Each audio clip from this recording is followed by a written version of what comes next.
Bonjour à tous, je m'appelle Émile Beausoleil. Aujourd'hui, on se retrouve pour une entrevue exclusive avec quelqu'un qui va nous en dire plus sur la QV 2024 du repêchage de la LHJMQ. Donc, en fait, aujourd'hui, je ne vous ferai pas plus attendre. Là. Je suis en compagnie de Pierre Cholette qu'on va faire rentrer. Bonsoir, Pierre. Bonsoir, Émile. Ça va bien? Ça va toujours bien, merci. Merci de m'inviter. C'est super spécial de t'avoir ici. On sait que la fin de saison, tu sais, arrive à grands pas, en fait, a terminé hier soir. Et là, on prépare quelque chose que toi, tu prépares depuis un certain temps. Tu fais partie de du centre de soutien au recrutement de la LHJMQ. Peux-tu me parler un peu de ton travail? Bien, en gros, moi, je suis à la tête d'une équipe de 11 personnes. On a un recruteur qui travaille pour nous dans chacune des 4 provinces de l'Atlantique. Et on a 7 recruteurs, incluant moi-même, qui couvrent le Québec et aussi un spécialiste des gardiens de but. Fait que nous, ce qu'on fait, en gros, c'est que le titre le dit, Centre de soutien au recrutement. Alors, nous, on est là pour aider nos 18 équipes de la Ligue à obtenir différentes informations, que ce soit les alignements, les dates de tournoi, les poids et tailles, les coordonnées des entraîneurs, des joueurs, et ainsi de suite. Ça, c'est peut-être une partie du travail que les gens sont peut-être moins au courant. Ce qui intéresse beaucoup les gens, puis je comprends aussi, c'est les publications de nos fameuses listes là, en prévision de la séance de repêchage. C'est sûr que ces listes-là, on les attend tous à chaque année. Donc, ça fait combien de temps que tu es derrière cette... en fait, tu es à la tête de cette... Moi, je suis à la tête du CSR. Ça va être ma 3e année. Par contre, je suis impliqué au niveau de la Ligue depuis au-delà de 25 ans. J'ai travaillé dans le passé pour 2 équipes. J'ai fait un petit détour aussi par la centrale de la Ligue nationale pendant 2 ans. Là. Mais là, je fais maintenant ça, puis je me plais dans mon rôle, puis je travaille avec une bonne gang. C'est une belle dynamique. Donc, tu as été en fait directeur du recrutement dans une équipe de la LHJMQ? Oui, j'ai été dépisteur-chef qu'on appelle là, pour l'éthique de Victoriaville pendant 13 ans. De 2005 à 2018. Ouais, c'est ça, 2005 à 2018. Ça va vite, ça passe très vite. Ça passe vite, en effet, 13 ans, c'est beaucoup. Qu'est-ce que tu dirais qui est la plus grande différence entre les deux travails? En fait, avec une équipe, tu dois être plus spécialisé, j'imagine? Ben, en fait, non. C'est que ce qui est différent entre travailler, mettons, pour un centre de recrutement ou la centrale et une équipe, c'est que nous, on se doit d'évaluer tous les joueurs, sans exception, puis de donner une appréciation, de décrire un profil et ainsi de suite. Alors que quand on travaille pour une équipe, là, c'est différent parce que tu vas y aller avec des philosophies d'organisation. Chaque équipe a leur façon de travailler, ça se ressemble, mais c'est des critères qui sont très, très, très différents. Tu sais, moi, je vais donner un exemple.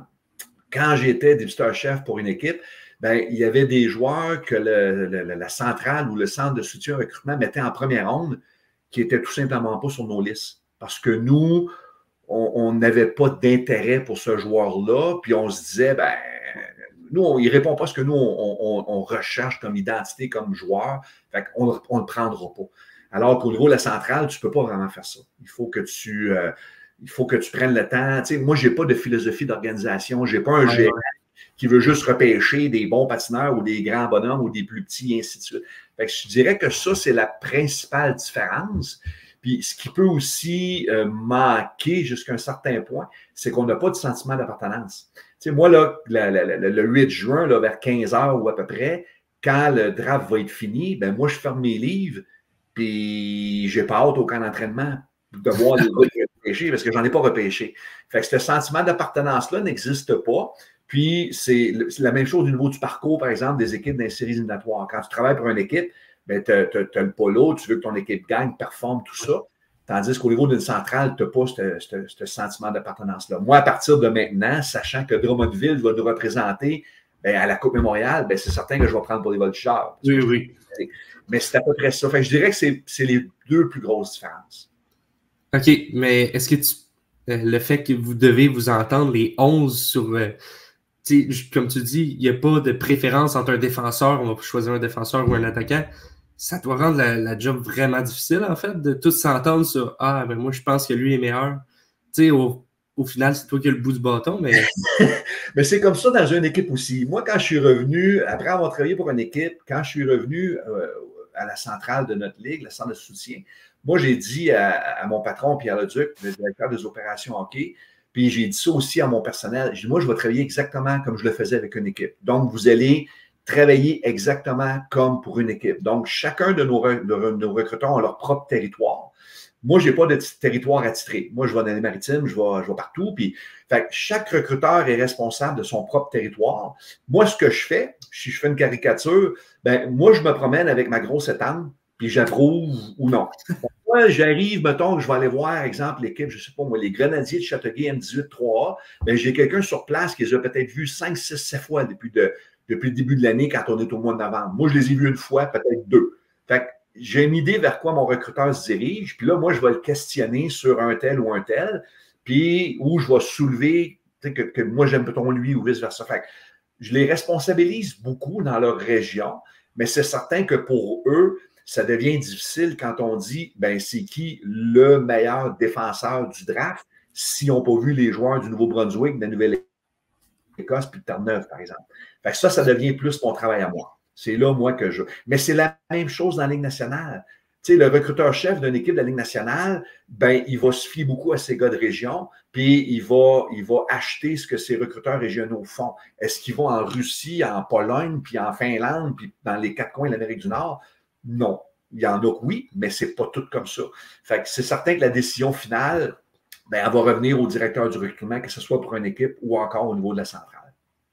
Donc, OK. Donc, avec tout ça, là, à quel point tu penses que la liste que vous faites, que vous prenez l'année entière à prendre, que vous êtes 11 à travailler dessus, elle a un impact à la fin pour les équipes? En fait, à quel point ça impacte le choix des équipes? Bon, c'est une très bonne question. Premièrement, ce qu'il faut que les gens réalisent, c'est que notre travail à nous, ce n'est pas d'établir la liste sur le comment on pense que ça va sortir au draft. OK? C'est pas mon travail. Puis moi, là. C'est pas un mock draft, là, comme il appelle. Ça. Puis ça, les gens ont un petit peu de difficulté à comprendre. Parce que moi, mon travail, c'est pas d'avoir le plus de choix de première ronde possible, mettons, sur les 18. Ça, pour moi, c'est pas important. Okay? Je sais que pour les gens, bon, ils se sont trompés, il n'y a rien que 13. C'est pas ça. Nous, notre travail, c'est d'établir selon nous, selon notre personnel à nous, c'est qui les 18 meilleurs, puis c'est qui les 18 autres, et ainsi de suite. Si on faisait l'exercice suivant, on prend notre liste à nous, on la colle sur le mur, je prends la liste des 18 autres équipes, puis que je la colle sur le mur, il n'y aura personne qui va avoir les mêmes 18 choix. Personne. C'est impossible. On va tous les avoir dans un rang différent, mais on risque d'avoir probablement, dans les 18, on risque d'avoir probablement une trentaine de noms à peu près. C'est pas tout à fait 2 rondes. Puis dépendamment des équipes, pour les raisons que je disais tantôt. Fait que c'est pour ça que moi, mon travail, c'est pas de prédire comment ça va sortir. Je sais que ça ne sortira pas comme ça. Puis ça ne m'effraie pas du tout. Par contre, jusqu'à quel point ça influence les équipes? Je ne crois pas que ça influence tant les équipes, du moins je l'espère. Par contre, j'ai des équipes qui vont m'appeler et qui vont me consulter. Okay. Comme dans ce temps-ci, j'ai des dépisteurs-chefs qui m'appellent, qui me disent « Ouais, Pierre, tu as mis un tel à telle place, puis qu'est-ce que tu en penses, par exemple? » Mais ça, c'est un lien de confiance qui s'est établi au fil des années. Tu sais, parce que moi, si j'ai un dépisteur-chef qui m'appelle, puis qu'on parle d'un joueur en particulier, bien, si l'appel suivant, c'est une autre équipe, bien, je ne peux pas dire à cette équipe-là, bien, justement, cette équipe-là vient de m'appeler. Il y a une question de confiance, il y a une question de stratégie. Puis ça, ben, c'est comme mon expérience à moi qui fait ça. Puis les recruteurs-chefs, je les connais tous, puis ils ont confiance en moi, puis ils savent que je n'étalerai pas au grand jour. C'est quoi que je pense. Mais encore là, il faut que je m'assure de dire à toutes les équipes la même chose. Tu sais, moi, exemple, là, si, mettons, Val-d'Or m'appelle, puis qu'est-ce que tu penses de, je ne sais pas, moi, Jaden Plouffe, ben, il faut que je dise à cette équipe la même chose que je vais dire si Halifax m'appelle. Tu comprends? Fait que ça peut paraître banal, mais c'est important. Puis, ce que je trouve pas nécessairement dommage, mais ce que je trouve peut-être surévalué, juste vraiment surévalué, c'est l'importance que les gens, en général, portent à cette liste-là. C'est pas la vérité, là. Moi, je ne détiens pas la vérité, puis je n'ai pas de boule de cristal. Si j'avais une boule de cristal, là, je serais millionnaire parce que j'aurais prédit les billets gagnants à la 6,49. Là. Fait que je trouve que les gens portent beaucoup attention à ça, en perdant de vue que ça, c'est le travail d'un seul groupe, d'une seule équipe. Ouais. C'est pas le mélange provenant. Moi, je ne parle pas des pisteurs-chefs des autres équipes pour dire, hey, toi, c'est qui ton premier? T'sais, on ne fait pas ça. Fait que ça peut être à double tranchant, là, des fois, jusqu'à un certain point. Puis, je trouve curieux, c'est quand j'entends, mettons, les équipes ou les dépisteurs-chefs qui disent, ah, de toute façon, nous autres, la liste, on ne la regarde pas.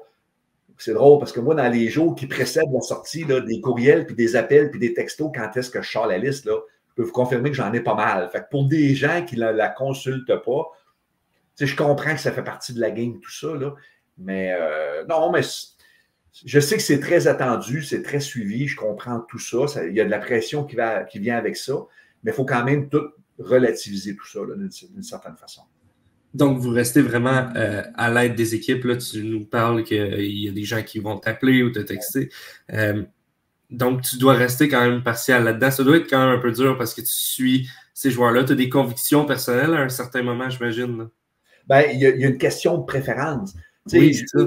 Il y a une question de préférence. Il y a des gens qui aiment des fruits de mer, il y en a qui n'aiment pas ça, mais ça y appartient, puis c'est correct comme ça. Fait que c'est certain qu'on aime, moi, personnellement, il y a un style de joueur que je vais préférer, mais il faut demeurer objectif, rationnel et très cérébral. Il faut... ce qui est différent quand tu travailles pour une équipe. Quand tu travailles pour une équipe, si un joueur, tu ne l'aimes pas pour X raison, c'est fini, tu ne le drafteras pas. Mais comme je disais tantôt, tu ne peux pas faire ça quand tu seras à la place centrale. Fait qu'il ne faut pas devenir émotif. Il faut rester très, très calme et cérébral quand tu construis une liste ou même quand tu fais une séance de repêchage. Est-ce que tu reçois des appels pendant le repêchage, directement pendant? La première ronde, non. La deuxième ronde, je reçois des textos. Je vais recevoir des textos. Puis c'est cool, là. C'est vraiment cool. Là. Ça va être, par exemple, dépendamment de mes fonctions, ça va être quelque chose du genre, je reçois un texto, puis ça va être marqué, mettons, j'invente deux noms, là, la tendresse ou la bonté. C'est juste ça. Ouais. Aussi simple que ça. Puis là, je vois de qui ça vient. Fait que là, moi, quand je réponds à cette question-là, ben, je ne sais pas, moi, qu'est-ce que cette équipe-là a repêché avant. Là. Je le suis, le repêchage.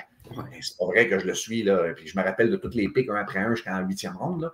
Fait que, oui, j'ai des petits textos comme ça, mais, tu sais, il faut que les équipes ont fait leur travail. Rendus là, ils ont fait leur travail, ils ont leur propre recruteur, ils ont contacté les entraîneurs, toutes les personnes impliquées. Fait que c'est pour ça que la journée même, non, j'en reçois pas bien. J'en reçois peut-être 5, 8, 10, je ne sais pas, là. Mais non, j'en reçois pas tant. Est-ce qu'il y a une année, selon toi, que vous avez vraiment mieux réussi votre travail qu'une autre année? C'est de ton point de vue à toi, là. De ton point de vue à toi. En comparant, mettons, la liste de sélection par rapport à comment ça a sorti? Ben ouais, en vieillissant, par exemple. Là. Ben, ce qui est difficile à faire, là, ben, comme je disais tantôt, moi, je ne vise pas d'avoir un certain nombre de joueurs qui vont sortir en première ronde. Okay? Un draft, on l'évalue tout le temps. Au niveau junior, c'est vraiment comme 3 ans après. T'sais, ces jeunes-là de 15 ans, ben, ils vont avoir un impact réel dans les équipes pour la plupart à leur année de 18 ou à de 19 ans. Ouais. C'est vraiment dans 3 ans. C'est pour ça que quand on regarde un draft et qu'on pose la question, est-ce que tu penses que c'est un bon draft? Je ne peux pas dire non. Là. Si je dis non, je vais avoir 252 parents qui vont m'appeler.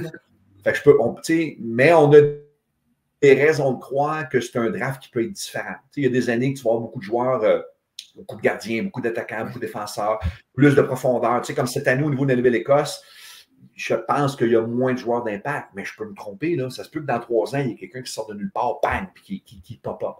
Mais le reste du travail au niveau administratif là, reste sensiblement le même.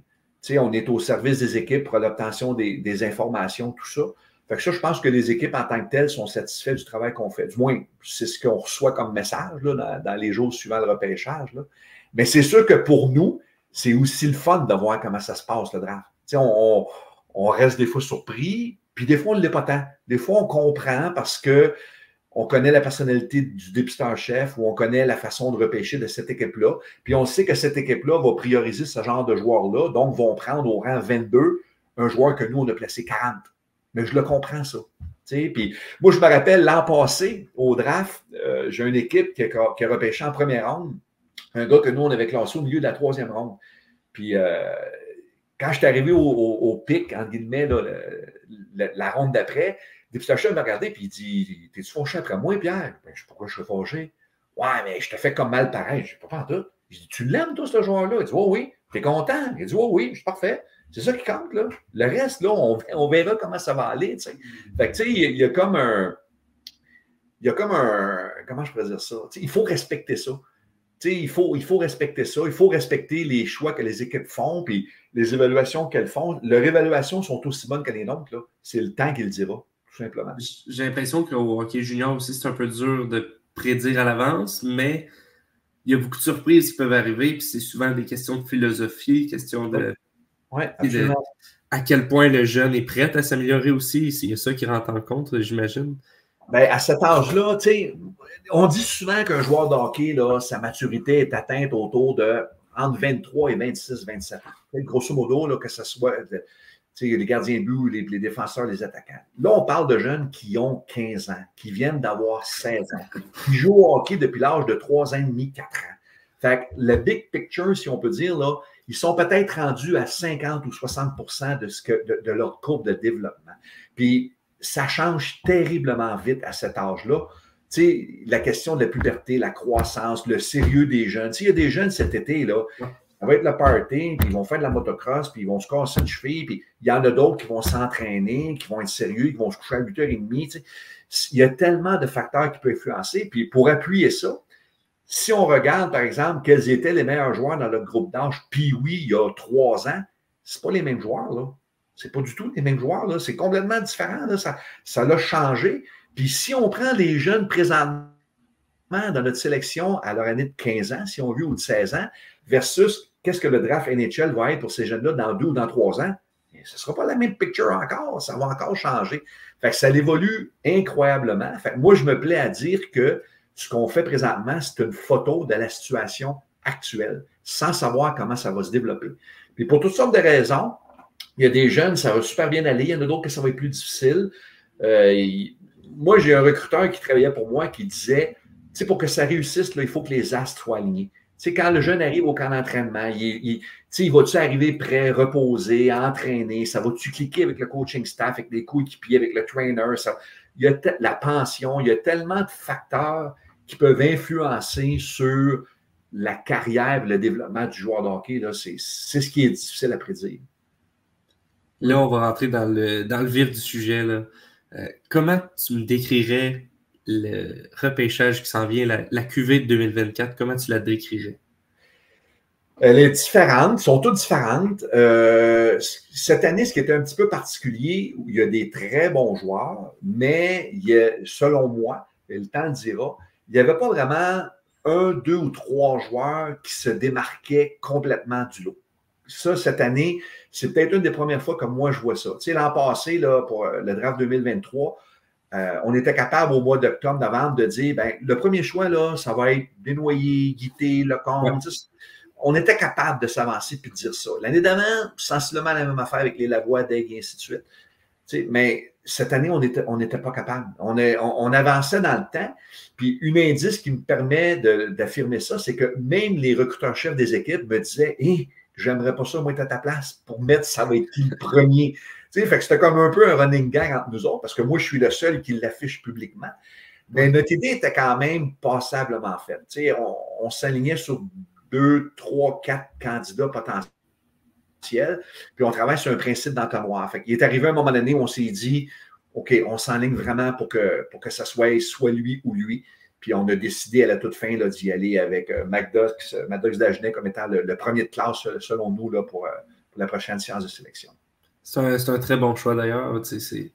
Comme tu dis, ça aurait pu être les 4 premiers. Tant qu'à moi, les 4 joueurs pourraient sortir du lot à un certain moment donné. Mais en termes de profondeur dans le repêchage, à quel point tu penses que cette QV-là est profonde, en fait? Souvent, on va avoir des repêchages où est-ce que en deuxième ronde, troisième ronde, quatrième ronde, on va avoir des joueurs qui explosent, des belles surprises, mais aussi des joueurs qui vont faire l'alignement, en fait. Donc, à quel point tu penses qu'il est profond, ce repêchage-là? Ben là, cette année, là, on a 2 choix compensatoires, on appelle, là, 2 joueurs qui ont été remis au repêchage. Les équipes ont obtenu des choix compensatoires. Donc, on va avoir 20 choix de première ronde et non pas 18.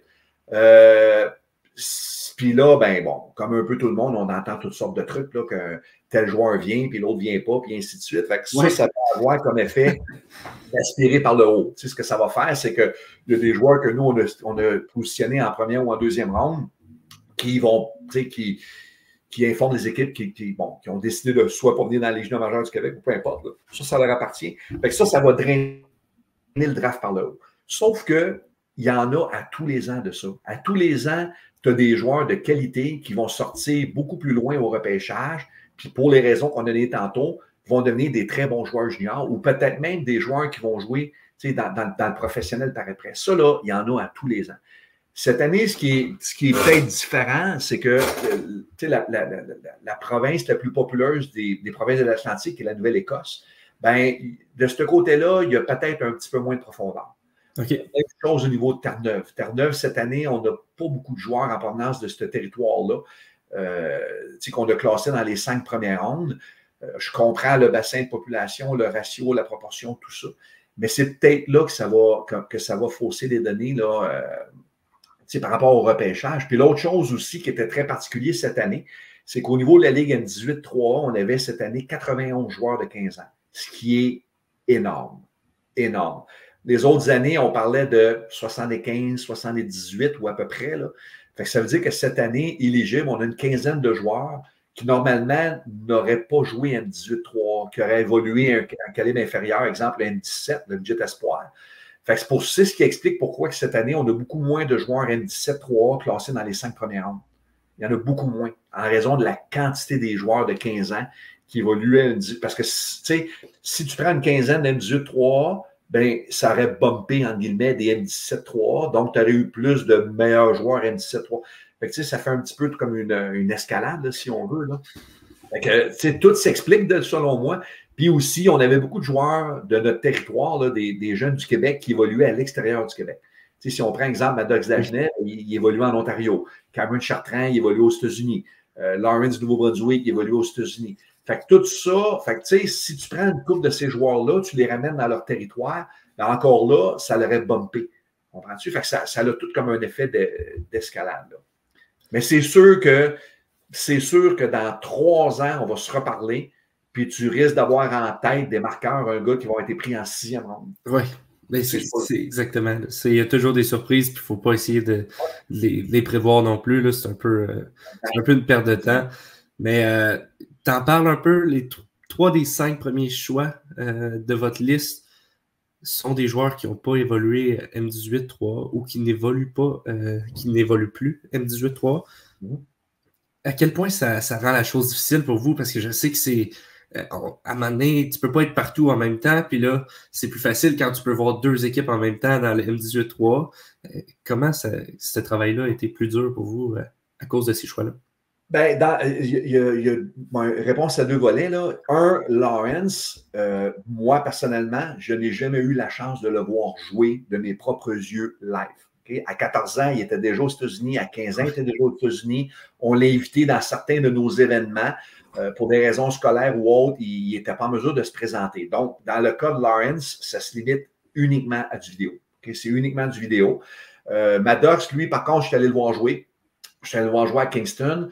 Chartrand, je l'avais vu évoluer l'été passé, parce que nous, on va au Festival de Hockey Québec dans des événements, là, puis il était déjà sur place. Fait que, je l'avais déjà vu là.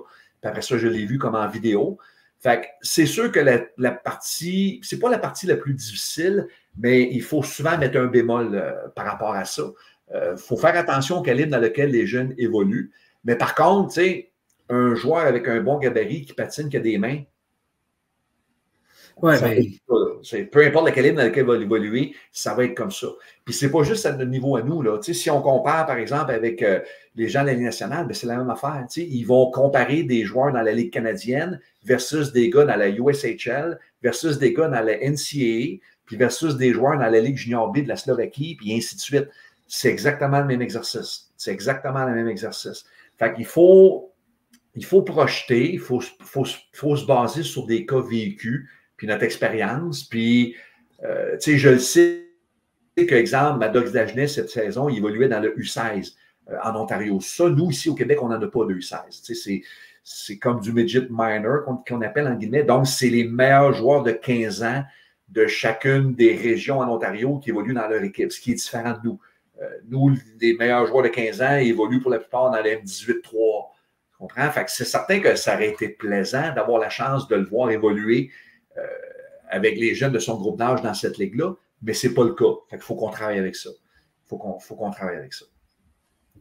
C'est qui sort le plus du lot? Tu pourrais-tu me donner, mettons, 4-5 joueurs qui sont vraiment pour toi?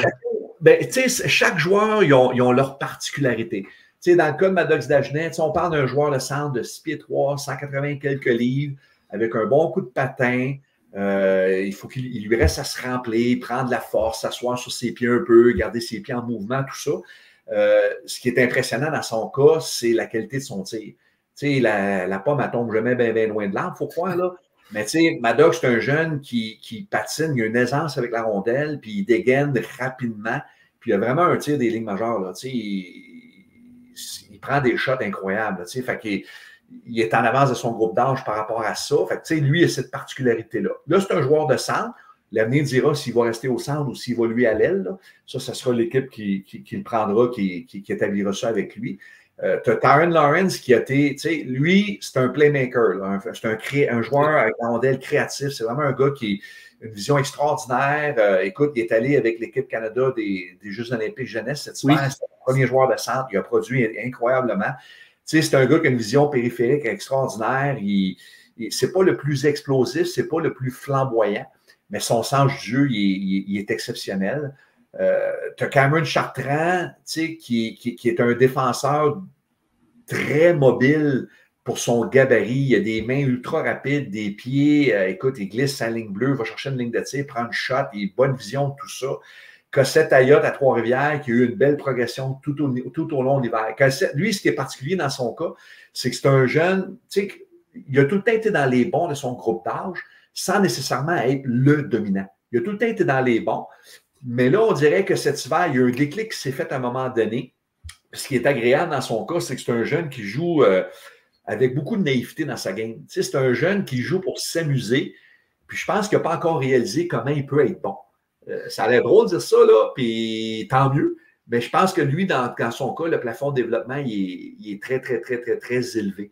Cette année, il a appris à jouer, à être beaucoup plus responsable sans la rondelle, plus impliqué sur les 200 pieds et non pas juste à se porter à l'attaque sans nécessairement se protéger de ça. Fait que, il a appris à polir sa game. Je pense que d'avoir évolué pour Marc-André Bergeron, qui a quand même été un défenseur dans la Ligue nationale, je pense que ça lui a permis de se développer puis de porter aussi une attention, d'être plus à l'écoute de ce que son coach disait. Puis il y a d'autres jeunes, là, tu regardes la liste de centrale, puis tu regardes au rang numéro 18.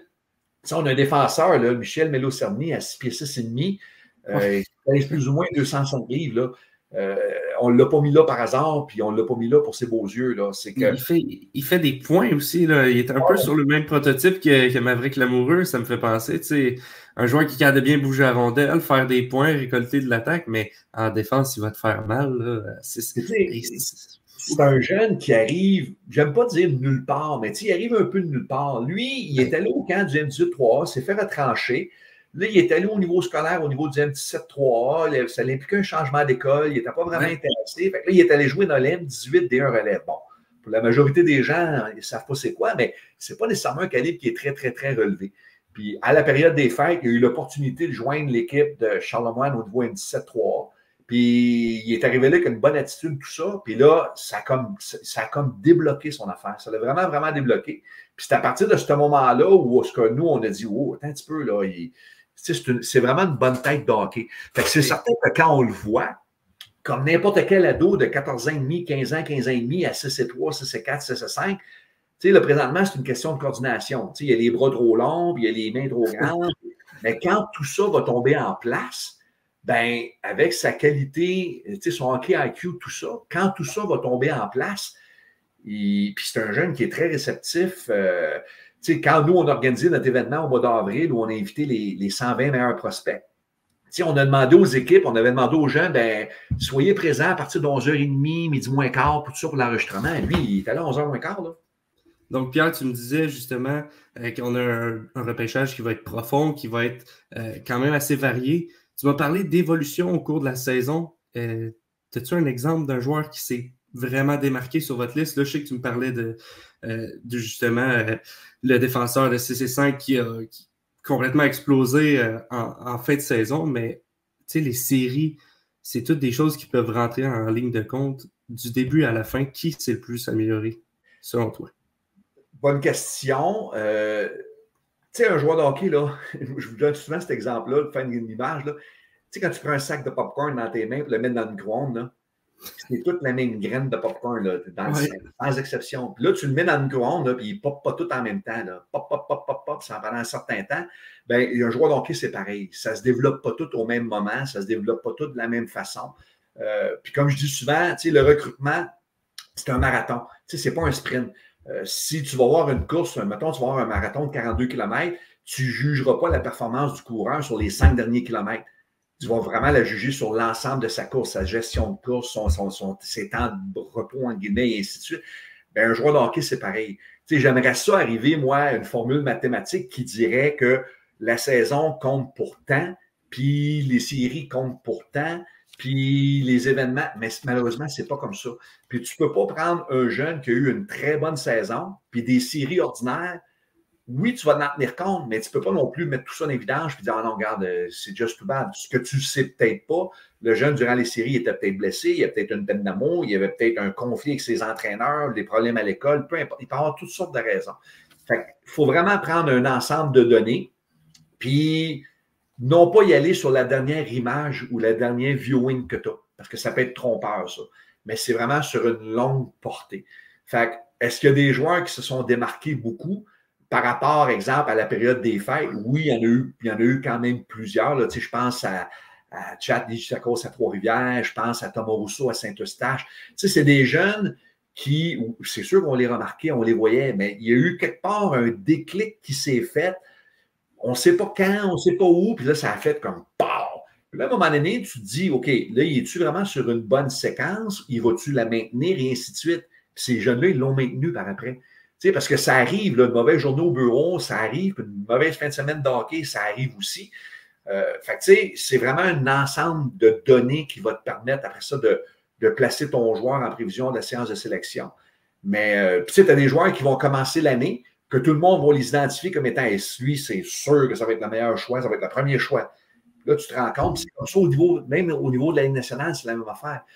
Tout le monde s'attend à ce que ça va être lui le premier choix l'année d'après. Puis des fois, pour toutes sortes de raisons, c'est pas comme ça.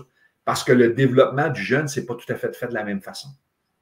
Fait que, je sais pas si ça répond à la question. Là, mais... Ça répond 100%, c'est parce qu'il y a aussi des gens qui ont des trop bonnes séries ou des trop bonnes séquences où est-ce que là, après, tu sélectionnes le joueur.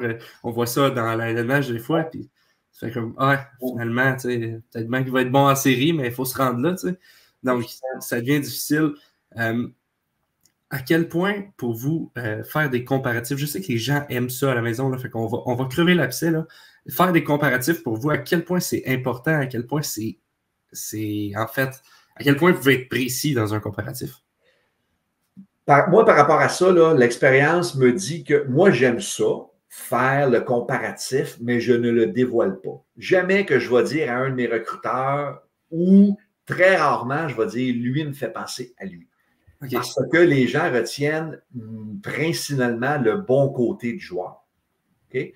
Fait qu'il faut faire attention avec les comparatifs. Parce que des fois, les gens ont tendance à oublier.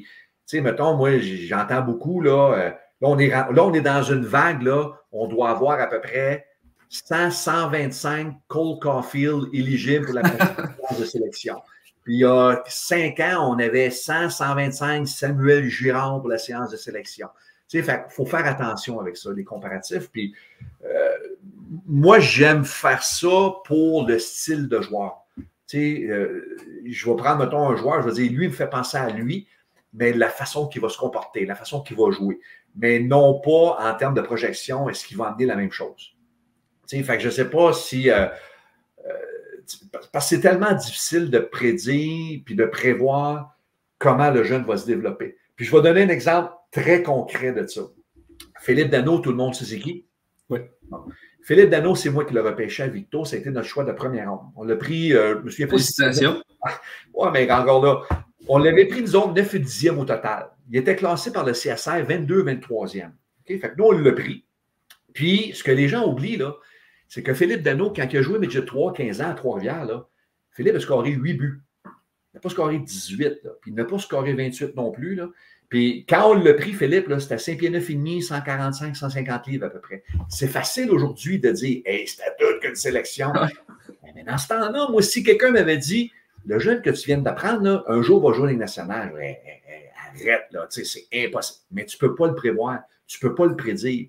Fait que c'est pour ça que quand moi, je vois des gens qui vont étiqueter très jeunes et très rapidement des joueurs de hockey en étant le prochain XYZ, il faut faire attention. Il faut se garder une petite gêne. Là. À moi, en fin de semaine, là, il y a un événement là, à Ottawa en fin de semaine, puis Hockey Québec, on procédait à la sélection de jeunes de 13, 14 et 15 ans pour représenter le Québec dans un événement. Je vais y aller, là. Mais les gens vont se rendre compte que je ne prends pas de notes. Là. Quand je vais m'asseoir dans les estrades, regarder les 13-14 ans, là, je prends 0 notes, 0, 0, 0, 0. Il est trop tôt. Il est beaucoup trop tôt. Je vais porter une attention. Oui, il y a des joueurs que je vais cliquer, mais ça se limite à ça. Moi, en bon québécois, je dis souvent, je vais les laisser apprendre à attacher leur patin tout seul, là, puis après ça, on verra. Parce que c'est très tôt. C'est beaucoup trop tôt. C'est 13-14 ans, c'est effectivement très, très jeune. Ouais. Tu as des gardiens de but qui arrivent, mais vraiment vers la fin de la deuxième ronde. Est-ce que tu dirais que c'est une année qui est plus faible en gardien de but ou c'est juste que les autres positions sont supérieures?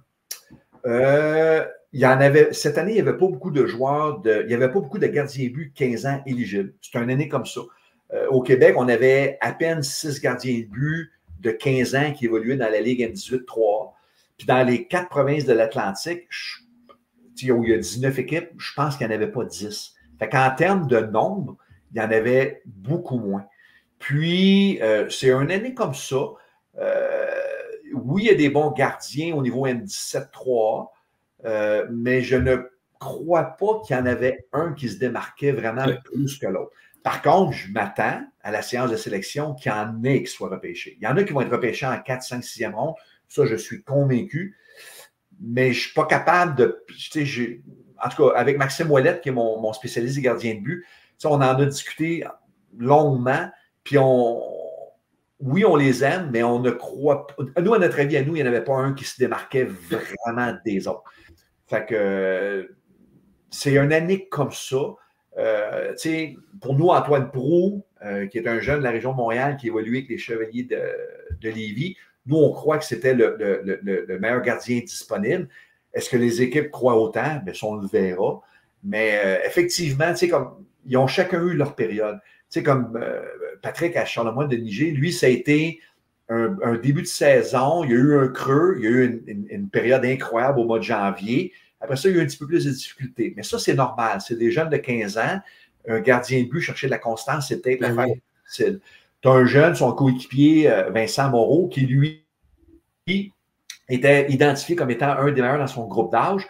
C'est un petit peu plus difficile. Il y a eu une bonne saison, mais probablement que même lui pensait que ça aurait été beaucoup plus facile. Fait que, est-ce que c'est une saison plus difficile pour XY raison ou c'est une difficulté d'adaptation où il n'était pas clairement identifié comme le goaler numéro 1 de son équipe puis il a appris à dealer avec ça? Un paquet de raisons, là. Mais on est à l'aise avec le classement des gardiens de but qu'on a fait. Puis, il ne faut jamais perdre de vue que dans tous les organisations ou compagnies ou peu importe qui fait des classements de joueurs, on est à peu près les seuls qui insèrent les gardiens de but là-dedans. On est à peu près les seuls. La majorité là, des organismes indépendants ou quoi que ce soit qui font leur classement de gardiens de but, même la Ligue nationale fait ça, ils ne mettent pas leurs gardiens de but dans les rondes. Ils vont les classer de 1 à 20 ou de 1 à 15 et ainsi de suite. On est à peu près les seuls qui fait ça, qui va classer un gardien de but dans les rondes avec les autres joueurs. Puis le gardien de but, Contrairement aux autres positions, ben, tu vas drafter en fonction du besoin et non pas en fonction de meilleurs joueurs disponibles. C'est très, très, très différent, les gardiens de but. Positionnellement, quelle position tu dirais qui est la plus avancée dans le repêchage, en fait, la meilleure?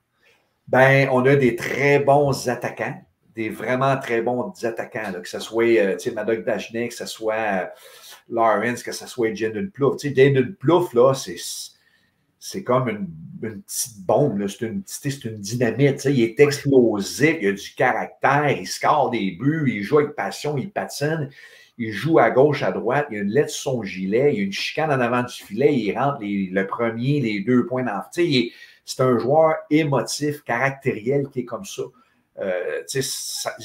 Moi, j'ai aucun doute que ça va être un joueur d'impact, de qualité rapidement. Il y a tout ce qu'il faut pour réussir. Le reste, ça lui appartient à lui. Tu as 2 défenseurs qui, selon nous, se démarquent du groupe par rapport à. Tu en as 2 qui sont vraiment les 2 premiers, 1 et 2 ou 2 et 1. Après ça, tu as une certaine distance où tu as des bons joueurs qui vont rentrer là-dedans. Fait que ça va être intéressant de voir. Moi, j'ai vraiment, vraiment hâte de voir comment ça va se dérouler parce que, pour les raisons que je disais tantôt, ce draft-là, il est différent des autres. Il est très, très différent des autres. Puis là, la loterie a été faite. Tu as le 2e et 3e choix qui sont à Val-d'Or. Honnêtement, Pierre, là, à quel point ils peuvent changer le futur de leur franchise là, pour les 3, 4, 5 prochaines années à venir? Bien, ces joueurs-là, ils vont tous devenir selon nous, on pense qu'ils ont tout ce qu'il faut pour devenir un joueur d'impact, mais il ne faut jamais perdre de vue que rarement un joueur à son année de 16 ans va avoir un impact réel dans son équipe. Il y en a quelques-uns. Mais, par exemple, on a eu cette année que ce soit Desnoyers avec les Saguenayens, Guité, Wang avec les Saguenayens, Villeneuve avec l'Armada de Boisbriand. Ce sont des jeunes qui sont entrés, qui ont eu un impact immédiat avec leur équipe. Puis, il y a aussi une question de cycle. Je prends un jeune, mettons, comme Lebel à Québec. Xavier était repêché beaucoup plus loin dans la séance de sélection. 6, 7 ou peut-être même 8e ronde. Il est arrivé à Québec. Le fit a été bon pour lui. Confiance de son entraîneur, ils l'ont utilisé. Puis, pour la majorité des gens, c'est qui ce Lebel-là? Il a eu une bonne saison à sa façon à lui. Fait que si on pose la question aux gens des Remparts, est-ce que ce jeune-là a eu un impact dans votre alignement? La réponse est oui. Tu comprends? Fait que c'est pas rien qu'une question de but, puis de passe, puis de points, puis c'est au-delà de ça. Fait que, moi, je pense que les foreurs peuvent, encore là, ça va dépendre comment le directeur gérant va travailler ça. Est-ce qu'il va sélectionner? Est-ce qu'il a mis ses choix disponibles sur le marché? Est-ce qu'il veut échanger ses choix, aller chercher des vétérans pour améliorer son équipe à court terme? Ça leur appartient. Ça leur appartient à eux. Il y a une affaire qui est sûre, c'est qu'au 2 et 3e rang, ils vont avoir un excellent joueur. Ça, c'est sûr. Puis il y a aussi beaucoup de bons défenseurs. Là. Je voyais votre liste, c'est surtout à ça que je me fie quand je viens parler à Pierre Cholette. Mais tu as un défenseur qui sort du lot, puis ensuite tu en as 4-5 qui font la queue leu un peu plus loin. Là. Ça va être intéressant pour les équipes de repêcher un défenseur parce qu'il va peut-être pouvoir glisser en 2e ronde. Peut-être que ça va être je pense que ça va être un dossier qui va être un peu sous-estimé, peut-être, les défenseurs. Non, parce que quand tu as la chance de repêcher un défenseur de qualité, moi, j'ai un vieux recruteur avec qui j'avais travaillé qui m'avait dit « Je déteste l'expression à talent égal okay? » parce que ça n'existe pas, un talent égal. Okay. C'est tous des talents uniques. Bref. Mais quand tu hésites entre un gardien, quand tu hésites entre un défenseur et un attaquant, prends le défenseur. Mais si tu hésites entre un attaquant, entre un ailier et un centre, prends le centre. C'est une loi non écrite qui se défend puis qui fait aussi du sens. Par contre, ce qu'il ne faut pas perdre de vue, c'est qu'un défenseur, le développement est beaucoup plus long. C'est toujours plus long. Les gens, des fois, ont peut-être tendance à oublier ça. Si je prends, par exemple, le repêchage d'il y a 2 ans, on avait, à ce moment-là, nous, on avait mis Thomas Lavoie comme étant le premier choix, le meilleur prospect disponible à ce moment-là, puis on avait mis après ça Gabriel Daigle. Bon, puis avec du recul, probablement que tous les gens pensent que, ben non, le premier choix de ce draft-là, c'était Justin Poirier, par exemple, ou ben c'est Massé. Mais c'est pas comme ça. Parce que si tu reposes la question à Cabreton, qu'est-ce qu'il referait? il referait la même chose. Il reprendrait encore Thomas Lavoie. Puis moi, quand je parle avec des recruteurs de la Ligue nationale, eux autres qui me disent que le premier choix de cette année-là serait dû être Bill Zonon à Rwanda. Ah ouais. Fait que, tu sais, fait que ça dépend de la façon que tu le vois. Ça dépend. Il y a tellement de façons de voir les choses. Fait que c'est pour ça qu'il est encore trop tôt pour évaluer ce draft-là 2 ans après. Il faut se donner encore peut-être 1 an ou 2. Puis après ça, là, on va être capable de mieux le juger et de mieux l'évaluer. Ben, merci beaucoup, en tout cas, Pierre, d'avoir été avec nous. Ça nous éclaircit, premièrement, sur ton travail, sur la CSR, mais aussi sur ce qui s'en vient pour nos équipes de la GMQ qu'on a suivi toute l'année. Puis que là, on arrive au moment crucial où est-ce qu'on doit repêcher. Il va y avoir des équipes qui vont changer leur futur avec ça. Et merci de nous avoir éclairé un peu. C'est ce qui conclut notre entrevue. Puis, écoute, tu avais déjà passé ici avec P.O. Normas, c'était super bien passé. Et là, je peux dire que ça a été un plaisir, puis on a hâte de te revoir déjà. Fait que j'ai passé le test. Ah, 100%. Merci de m'avoir invité. Merci 1000 fois. Merci, Pierre. Salut.